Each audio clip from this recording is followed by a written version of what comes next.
Channel में स्वागत है, जो आप लोगों का चैनल है। भगवान श्री और राधा रानी से प्रार्थना करते हैं कि आप सब लोग अपने घर में सुरक्षित हों, सुखी हों, ठीक प्रकार से। जैसा कि बैसाख का महीना चला रहा है, इसमें ये कहानियाँ और ये अध्याय चले आ रहे हैं।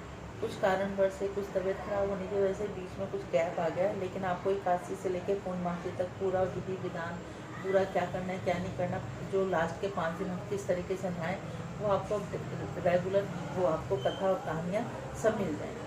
बोलो राधे राधे। 20वां अध्याय, पापा सीर की कथा।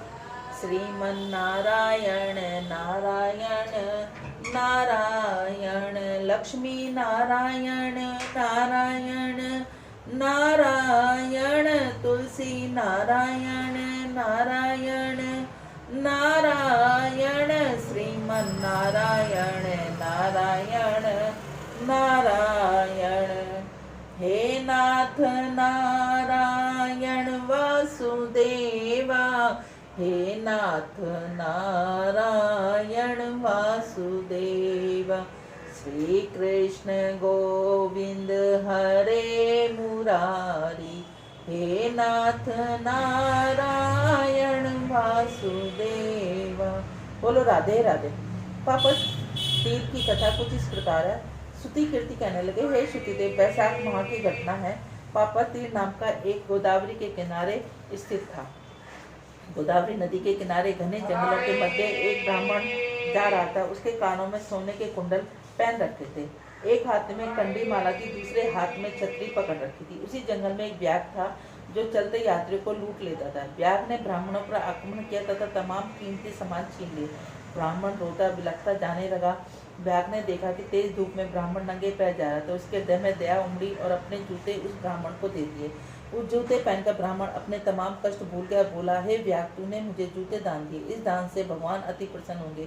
तूने अनजाने बैसाख धर्म कर दिया, अतः तेरा कल्याण हो। व्याघ्र ने पुण्य कर्म उमड़ने लगे तो ब्राह्मण ने चरण पकड़ लिए, तमाम लूट का सामान वापस कर दिया। बोला, हे देव, यह भगवान श्री हरि की प्रसन्नता बैसाख धर्म क्या होता है, मुझे बतलाने की कृपा करें। ब्राह्मण बोला, मानव, बैसाख माह अत्यंत पुण्य युक्त है। इसमें अन्न, जूते, छतरी दान का महत्व अत्यधिक है। इसे जूते दान कर यह पुण्य प्राप्त कर लिया है। उसी समय एक विचित्र घटना करनी, एक विशाल सिंह जंगल में दहाड़ता हुआ प्रकट और व्याघ्र पर हमला कर दिया। उसी समय दूसरा एक विशाल हाथी भी प्रकट हुआ। हाथी को देख सिंह ने व्याघ्र को छोड़ दिया, हाथी पर आक्रमण कर दिया। दोनों में घमासान हुई, दोनों बुरी तरह से घायल हो गए।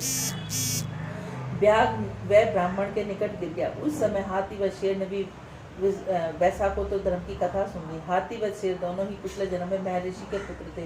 कर्म गति के कारण पशु योनि को प्राप्त। इस प्रकार बैसाख धर्म की कथा शेर व हाथी दोनों पाप मुक्त हो गए। उसी समय आकाश से दिव्य विमान उतरा, दोनों स्वर्गलोक की ओर चले गए। बोलो बैसाख महात्म की जय। 21वां अध्याय, हाथी व शेर के पिछले जन्म की गाथा। पिछले जन्म में हाथी शेर दोनों ही मानव योनि में उत्पन्न हुए थे। मातंग ब्रह्मा जी के पुत्र थे तथा उनका नाम दतित व कोहल था। दतित व कोहल ऋषि पुत्र होते हुए विधर्म कार्यों के विरुद्ध रहते थे। पिता के आदेश का अवहेलना करना, छिपकर पाप कर्म में लिप्त रहते हैं। एक दिवस ऋषि अपने दोनों पुत्रों को बैसाख माह का महत्व और दान पुण्य के लाभ की व्याख्या कर रहे थे, परंतु उनका ध्यान विकृत विचारों में उलझा हुआ था। महर्षि अंतर्यामी थे, वे अपने पुत्रों की दशा जान गए तथा क्रोध में अगले जन्म में दोनों को पशु योनि का श्राप दे दिया। श्राप देने के तुरंत बाद दोनों पुत्रों ने महर्षि के चरण पकड़ लिए और पशु योनि से मुक्ति पाने का उपाय जानना चाहा। महर्षि ने अपने दोनों पुत्रों की नासमझी पर करुणा आगे पश्चाताप कर नम होते हुए बोले, यदि तुम शेर जन्म में अच्छे कर्म करोगे तो तुम्हें इसके विपरीत पशु योनि मिलेगी तथा एक दूसरे का स्वयं ही विघ्नेश कर स्वर्गलोक को प्राप्त हो गए। ऋषि के उन्हें यह भी बताया कि पशु योनि के जन्म के पश्चात तुम्हें एक पापी व्याघ्र पुण्य आत्मा ब्राह्मण के दर्शन होंगे, उससे तुम बैसाख धर्म की कथा सुनोगे। इस प्रकार तुम्हें पशु योनि से मुक्ति मिल गया, तो उन्हें इस जन्म से मुक्ति मिली। बोलो बैसाख महात्म की जय। व्याघ्र पूर्व जन्म की गाथा। व्याघ्र आश्चर्यचकित था। उसे प्रतीत हुआ कि ब्राह्मण के वेश में अवश्य कोई ऋषि अथवा मुनि है। व्याघ्र ने पिछले जन्म के पुण्य उदय होने लगे तथा हृदय में सद्भावना के भाव उठने लगे। अतः व्याघ्र ने ब्राह्मण के चरण पकड़ ले हृदय से उद्बुद्ध प्रकट कर दिया। पिछले जन्म की कथा सुनाने की इच्छा प्रकट की। ब्राह्मण के मुख से अतीम संतोष मुस्कुराहट उभरी। व्याग को लगा के ब्राह्मण के रूप में तेजस्वी ब्राह्मण उपस्थित है। वह कुछ क्षण पश्चात पुनः ब्राह्मण के रूप में परिवर्तित हो गया। व्याग ने देखा बैसाख माह के तेज धूप के कारण ब्राह्मण के मुख पर पसीना आ रहा है, पैर भी गर्म धूप के कारण जल रहे हैं। व्याग ने अति नर्म शब्दों में कहा, मुनि आप तेज धूप के कारण परेशान है, अतः निकट ही शीतल जल छायादान वृक्ष और सरोवर युक्त है, वहां चलकर विश्राम करें, फल फूल तथा जलपान ग्रहण करें। मुनि स्पष्ट देख रहा कि व्याग में मानव युक्त गुण उभर रहे हैं, अतः वे व्याग ने कथानुसार उसके साथ चल पड़े। व्याग उनको एक अत्यंत रमणीय स्थान पर ले गया जो जंगल में मंगल के समान थे। व्याग के बार बार कहने पर मुनि जी ने शीतल जल ग्रहण किया, सरोवर में स्नान किया, भजन पूजन के पश्चात ताजे फल ग्रहण किए। तत्पश्चात मुनि के व्याग को उसके पिछले जन्म का हाल सुनाया। मुनि ने व्याग को बताया पिछले जन्म में साकल नामक में वेदपाती ब्राह्मण था, उसका नाम संबल था, उसका गोत्र भी वत्सल था।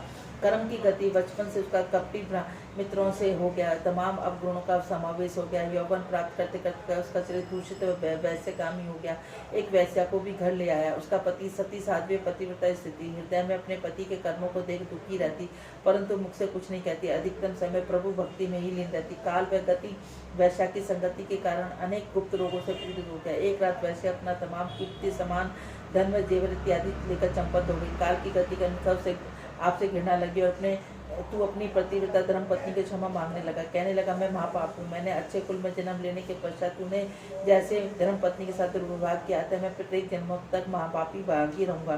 तेरी सती साध्वी पति तेरे चरणों में गिर गई और बोले, हे आराध्य देव, ऐसा न करो, मेरी सेवा में ही कुछ कमी रह गई जो ऐसे दुर्दिन आए हैं।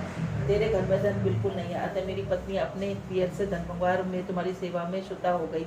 उसके पश्चात वह दिन रात सेवा करती और तुम्हारे निरोग रहने के निरंतर व्रत व पूजा पाठ आयोजन करती। कुछ माह पश्चात बैसाख आया। बैसाख उपरो धर्म का अत्यंत श्रद्धा से पालन करती तथा दान धर्म में लगी रहती। बैसाख में महात्म देवल तुम्हारे घर के निकट से निकले। तुम्हारी पत्नी ने महात्म जी को आग्रह कर घर पर निमंत्रित किया। तुम्हारी आज्ञा अनुसार शीतल जैसे ऋषि के चरण धोए, शरबत पिलाए। एक रात महात्मा जी तुम्हारे निवास पर स्थान पर ठहरे। महात्मा जी के जाने के पश्चात सहपति होकर तुम्हारी पत्नी को त्रिकुटा पिलाया। त्रिकुटा पिलाते समय यह क्या कि उसकी उंगली तुम्हारे दांतों में चली गई, तभी तुम्हारी मृत्यु का निकट आ गया। उसकी उंगली तुम्हारे दांतों के बीच रह गई। तुम्हारी सेवा करते करते वह हर समय तुम्हारे कष्टों को देखकर बहुत दुखी रहती थी। उंगली का कष्ट सहन न कर सकी, इसी अवस्था में उसकी मृत्यु हो गई और सीधी विष्णु लोक को सदगति प्राप्त हुई। तेरी पत्नी सती साध्वी धर्म पर्याण स्थिति, उसके जीवन भी तुम्हारी सेवा अत्य मृत्यु के पश्चात तुम्हारे साथ एक चिता में जलने की अधिकारी बनती, परंतु इसके विपरीत मरते समय तुम्हें प्रतीत हुआ जैसे तुम्हारे मुख में उंगली उस वैश्या की है। मरते समय तुम्हारे मुख में उस वैश्या का नाम पिंगला ही मुख से निकला। अपने कर्मों की गति और वैश्य की कारण प्रीति के कारण तुम्हारा जन्म व्याग में हुआ, परंतु मृत्यु पूर्व तुम्हारे कहने पर तुम्हारी पत्नी ने महात्मा जी के चरण धोए, शरबत पिलाया, रात्रि में सेवा शुद्ध की। इस कारण तुम्हें इस जन्म में मेरा संपर्क प्राप्त हुआ, अतः चिंता आत्मा एवं पवित्र हो गई और तेरे हृदय में पवित्र भावनाओं का समावेश हो गया। तुमने बैसाख माह में मेरी जल से सेवा की, जूते दान किए, अतः तुम्हारे कल्याण निश्चित है। तुम्हारी पत्नी भगवान विष्णु और लक्ष्मी जी को संदिग्ध पाकर उनकी सेवा में लिप्त रहती है, स्वर का आनंद उठा रही है, परंतु आज वे निरंतर तुम्हें स्मरण करती रहती। ईश्वर की अनुकंपा से अगले जन्म में तुम्हारी भेंट प्रतिव्रता पत्नी से होगी, अनेक जन्मों का आनंद प्राप्त करोगे। बोलो बैसाख मास की जय। श्रीमन नारायण नारायण नारायण, लक्ष्मी नारायण नारायण नारायण, तुलसी नारायण नारायण नारायण, श्रीमन नारायण नारायण नारायण।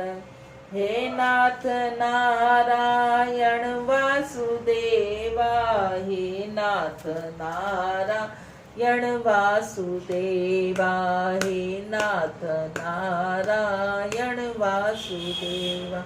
बोलो राधे राधे। यदि आप सब लोगों को हमारा चैनल अच्छा लगता है तो इसको ज़्यादातर लाइक करें, ज़्यादा से ज़्यादा शेयर करें, नए हैं तो सब्सक्राइब करें और अपना जो भी अच्छा या बुरा जो भी आपका कमेंट है उसे ज़रूर लिखें। बोलो राधे राधे।